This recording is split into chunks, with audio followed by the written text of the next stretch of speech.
ಆಮೇಲೆ ಪುಟಗಟ್ಟಲೆ ನೋಡಿದೆ ಇವತ್ತು, ಪುಟಗಟ್ಟಲೆ ಜಾಹೀರಾತುಗಳು. ಸಿದ್ದರಾಮಯ್ಯನವ್ರಿಗೆ ಸಮರ್ಥನೆ ಮಾಡಕ್ಕಾಗ್ಲೇ ಇಲ್ಲ. ನಾನು ನೋಡಿದೆ ಅವ್ರ ಪ್ರೆಸ್ ಮೀಟ್, 2 ಬಾರಿ ಹೇಳಿದ್ರು ಪ್ರೆಸ್ ಅವ್ರಿಗೆ, ಸುಮ್ಮನೆ ಬರ್ಕೋ ಫಸ್ಟ್ ಆಮೇಲೆ ಕೇಳಿ ಅಂತ ಹೇಳಿ 2 ಸರಿ ಹೇಳಿದ್ದನ್ನು ನಾನು ನೋಡಿದ್ದೀನಿ. ಪುಟಗಟ್ಟಲೆ ಕೊಟ್ಟಿದ್ದಾರೆ. ಇದು ಯಾರ ದುಡ್ಡು ನನಗೂ ಗೊತ್ತಿಲ್ಲ. ಆಮೇಲೆ ಇನ್ನೊಂದು ಹೇಳಿದ್ದಾರೆ, ನಾನು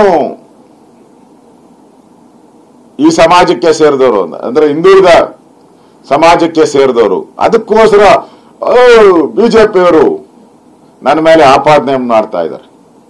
ಅದಕ್ಕೆ ನಾನೊಂದು ಸಲಹೆ ಕೊಡ್ತೀನಿ ಸಿದ್ದರಾಮಯ್ಯನವ್ರಿಗೆ, ಒಳ್ಳೆ ಸಲಹೆ, ಸಂವಿಧಾನನ ತಿದ್ದುಪಡಿ ಮಾಡ್ಬಿಡಿ. ಸಂವಿಧಾನನ ತಿದ್ದುಪಡಿ ಮಾಡ್ಬಿಟ್ಟು ಇಂತಿಂತ ಜಾತಿಯವರು,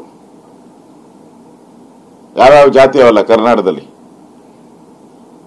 ಆ ಜಾತಿಗಳನ್ನ ಅವ್ರು ಬೇಕಾಗಿದ್ದು ಇವ್ರು ಯಾವ ಜಾತಿಗೆ ಸಂಬಂಧಪಟ್ಟ ಹಾಕ್ಬಿಟ್ಟು ಈ ಜಾತಿಯನ್ನ ಸಂವಿಧಾನದ ಪ್ರಕಾರ ಯಾರು ಮುಟ್ಟಂಗಿಲ್ಲ, ಯಾವುದೇ ಕೇಸ್ ಹಾಕಂಗಿಲ್ಲ, ಯಾವುದೇ ಆಪಾದನೆ ಮಾಡಂಗಿಲ್ಲ ಇವ್ರ ಮೇಲೆ ಅಂತ ತಿದ್ದುಪಡಿ ತಂದ್ಬಿಡಿ.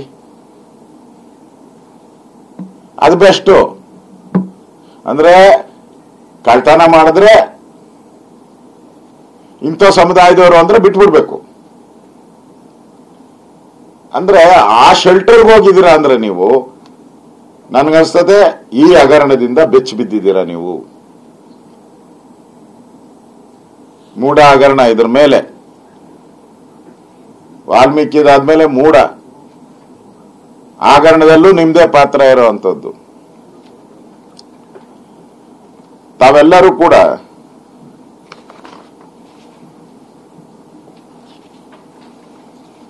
ಪದ್ಮನಾಭ ಅವನೊಬ್ಬರ ಮೇಲೆ ತಪ್ಪು ಹೊರಿಸುವಂತ ಪ್ರಯತ್ನ ತಾವೇನ್ ಮಾಡ್ತಾ ಇದ್ದೀರಾ?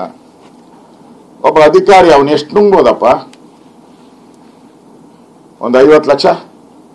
ಈ ಎಲ್ಲ ದಾಖಲೆಗಳನ್ನ ನಾವು ಚೆಕ್ ಮಾಡಿ ಅಧಿವೇಶನದಲ್ಲಿ ಮಾತಾಡಿದ್ನಲ್ಲ, ಅವನೇ ಹೇಳವನೆ ಫೋನ್ ಕಾನ್ವರ್ಸೇಷನ್ ನಲ್ಲಿ ಪದ್ಮನಾಭ್ ಮತ್ತು ಇನ್ನೊಬ್ಬ ಪರಶುರಾಮ್ ಅವರಿಬ್ಬರ ಫೋನ್ ಕಾನ್ವರ್ಸೇಷನ್ ಹೇಳಿದಾನೆ, ನಮಗೂ ಅಲ್ಪ ಸ್ವಲ್ಪ ಕೊಟ್ಟಿದ್ದಾರೆ ಅಂದ್ರೆ. ಅವರ ಹತ್ರ ಎಲ್ಲ ಸಿಕ್ಕಿರೋದು 30 ಲಕ್ಷ 40 ಲಕ್ಷ ಅಷ್ಟಕ್ಕೆ. 187 ಕೋಟಿ ಹಗರಣ ಏನಿದೆ, ಇದು ಯಾರ ಆದೇಶದ ಮೇಲೆ ನಡೆದಿದೆ? ಬರೀ ಅಧಿಕಾರಿಗಳೇನ ಇರೋದು? 187 ಕೋಟಿನೂ ಅಧಿಕಾರಿಗಳೇನಾ? ಈಗ ಇಡಿ ಪ್ರೆಸ್ ನೋಟ್ ರಿಲೀಸ್ ಮಾಡಿದಾರಲ್ಲ, ಕೇಸ್ ಹಾಕಿ ಅವ್ರ ಮೇಲೆ.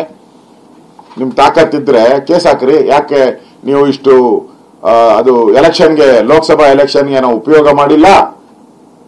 ನೀವು ಅನ್ನೆಸರಿಯಾಗಿ ನಮ್ಮ ಪಾರ್ಟಿಯನ್ನ, ನಮ್ಮ ಮಂತ್ರಿಯನ್ನ ಹೆಸರನ್ನ ತೆಗೆದಿದ್ದೀರಾ. ಇದು ಅಕ್ಷಮ್ಯ ಅಪರಾಧ. ಹಾಕಿ ಅವ್ರ ಮೇಲೆ.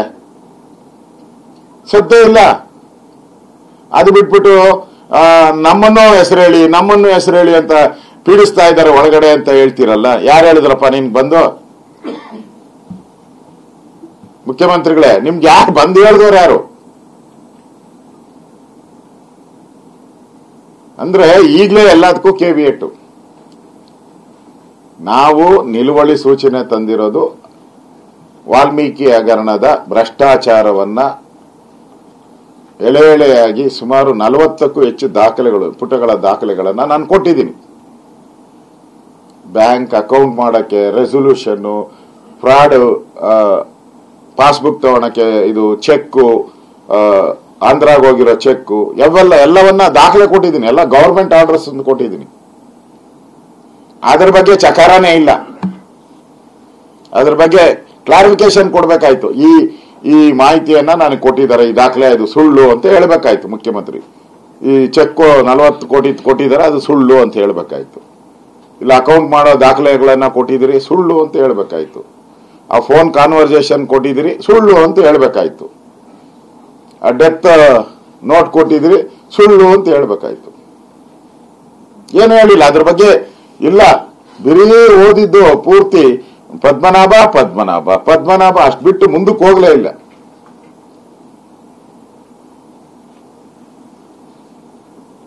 ಮತ್ತೆ ನಾವು ವಾಲ್ಮೀಕಿ ಹಗರಣದ ಚರ್ಚೆಯನ್ನ ಕೇಳಿದ್ರೆ, ನೀವು ಹಿಂದೆ ನಿಮ್ಮ ಸರ್ಕಾರದಲ್ಲಿ ಹಗರಣಗಳ ಸರಮಾಲೆ ಅಂತ ಹೇಳಿದ್ರು. ಸಿದ್ದರಾಮಯ್ಯನವರೇ, ನೀವು ಬಂದ ಅವಾಗ 15 ತಿಂಗಳಾಗೋಟಿದೆ. ನೀವೇ ಹೇಳಿದ್ರಲ್ಲ 40% ಬಿಜೆಪಿ ಸರ್ಕಾರ ಅಂತ ಸುಳ್ಳು ಆಪಾದನೆಯನ್ನ ಮಾಡಿದ್ರಲ್ಲ. ಅಡ್ವರ್ಟೈಸ್ಮೆಂಟ್ ಕೊಟ್ಟಿದ್ರಿ, ಏನು ಡಿಸಿಗಿಷ್ಟು, ಎಸಿಗಿಷ್ಟು, ಪೊಲೀಸ್ಗಿಷ್ಟು ಎಲ್ಲ ರೇಟ್ಗಳು ಹಾಕಿ ಪತ್ರಿಕೆಗಳೇ ಅಲ್ಲಿ ಅಡ್ವರ್ಟೈಸ್ಮೆಂಟ್. ಏನಾಯ್ತು? ಎಲ್ಲ ಕೋರ್ಟಲ್ಲಿ ನಿಂತಿದ್ರಲ್ಲ, ಕೋರ್ಟಲ್ಲಿ ಹೋಗಿ ನಿಂತ್ಕೊಂಡ್ರಲ್ಲ ನೀವು, ಮುಖ್ಯಮಂತ್ರಿ, ಉಪಮುಖ್ಯಮಂತ್ರಿ, ರಾಹುಲ್ ಗಾಂಧಿ. ಅದಕ್ಕೆ ಸಿಗ್ತಾನಪ್ಪ ನಿಂತಿರೋದು. ನಿಂತಿದ್ದೀರಲ್ಲ. 15 ತಿಂಗಳಾಯ್ತಲ್ರಿ. ಆ 40% ಸುಳ್ಳು ಆಪಾದನೆ ಮಾಡಿದ್ರಲ್ಲ, ಎಲ್ಲಿ ಬಂತು ತನಿಖೆ? ಅದರಲ್ಲೇ ಇದೆಯಲ್ಲ. ನೀವು 40% ಅಲ್ಲೇ ಎಲ್ಲ ನಮ್ಮ ಬಿಜೆಪಿ ಹಗರಣಗಳೆಲ್ಲ ಬಂದ್ಬಿಡ್ಬೇಕಲ್ಲ ಅದರಲ್ಲಿ.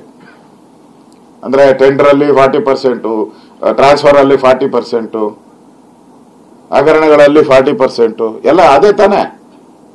15 ತಿಂಗಳಾಯ್ತಲ್ಲ, ಏನು ಬಂದೇ ಇಲ್ಲ ಏನು ಹೊರಗಡೆ. Enquiry stage